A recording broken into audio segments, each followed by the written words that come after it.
Delhi liquor కేసులో Manish సిసోడియాకు supreme court భారీ ఊరటను కల్పించింది. 17 నెలలకు పైగా తీహార్ జైల్లో నాయనకు షరతులతో కూడిన బెయిల్ మంజూరు చేసింది. సిసోడియాకు బెయిల్ ఇస్తూ justice B R Gavai, justice K విశ్వనాథ్తో కూడిన ధర్మాసనం తీర్పు వెలువరించింది. ప్రతి సోమవారం దర్యాప్తు సంస్థల ముందు హాజరు కావాలని సిసోడియాని ధర్మాసనం ఆదేశించింది. పాస్పోర్ట్ ని సరెండర్ చేయాలని ఆదేశాలు జారీ చేసింది. గత ఏడాది అక్టోబర్ నుంచి తనపై ఉన్న కేసుల్లో ఎలాంటి పురోగతి లేదని, తనకు బెయిల్ ఇవ్వాలని సుప్రీంకోర్టును ఆశ్రయించారు మనీష్ సిసోడియా. అయితే సిసోడియా బెయిల్ ని ఈడీ, సిబిఐలు వ్యతిరేకించాయి. సిసోడియా విచారణకు సహకరించక జాప్యం చేస్తున్నారని, అనవసరపు పత్రాలు తనిఖీ చేయాలని కోరుతున్నట్లు సుప్రీంకోర్టుకు తెలిపారు. సిసోడియాకు బెయిల్ ఇస్తే సాక్ష్యాలను ప్రభావితం చేసే అవకాశం ఉంటుందని, అందువల్ల బెయిల్ ఇవ్వొద్దని సుప్రీంకోర్టును కోరాయి దర్యాప్తు సంస్థలు. సిసోడియా బెయిల్పై విచారణ జరిపిన సుప్రీంకోర్టు బెయిల్ మంజూరు చేసింది. సిసోడియాకు బెయిల్ మంజూరు చేస్తున్న సందర్భంగా దర్యాప్తు సంస్థలను ఉద్దేశించి ధర్మాసనం కీలక వ్యాఖ్యలు చేసింది.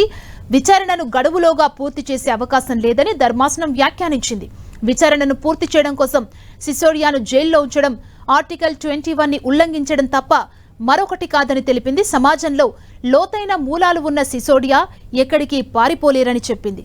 సాక్ష్యాలను తారుమారు చేస్తారనే విషయంపై మాట్లాడుతూ కేసు ఎక్కువగా డాక్యుమెంటేషన్ పై ఆధారపడి ఉందని, ఆధారాలు స్వాధీనం చేసుకున్నారు కాబట్టి ట్యాంపరింగ్ అవకాశం లేదని తెలిపింది. విచారణ ఆలస్యం కావడానికి సిసోడియా కూడా కారణమన్న ట్రయల్ కోర్టు తీర్పును తోసిపుచ్చింది. హైకోర్టు చేసిన ప్రతికూల వ్యాఖ్యల్ని తప్పుబట్టింది. బెయిల్ అనేది నియమమని, జైలు మినహాయింపు అని ట్రయల్ కోర్టులు, హైకోర్టులు గ్రహించాల్సిన సమయం ఆసన్నమైందని వ్యాఖ్యానించింది. ఒక పరపతి దాటిన తర్వాత కూడా జైల్లో ఉంచడం అనేది ఆ వ్యక్తి హక్కులను హరించడమేనని చెప్పింది. Delhi liquor policy, ED, CBI కేసుల్లో మే 21న ఢిల్లీ హైకోర్టు సిసోడియాకి బెయిల్ నిరాకరించడంతో సుప్రీంకోర్టును ఆశ్రయించారు Sisodia. Delhi liquor policy, CBI కేసులో గత ఫిబ్రవరి 26న, ఈడీ కేసులో గతేడాది మార్చి 9న సిసోడియాను అరెస్ట్ చేశాయి దర్యాప్తు సంస్థలు.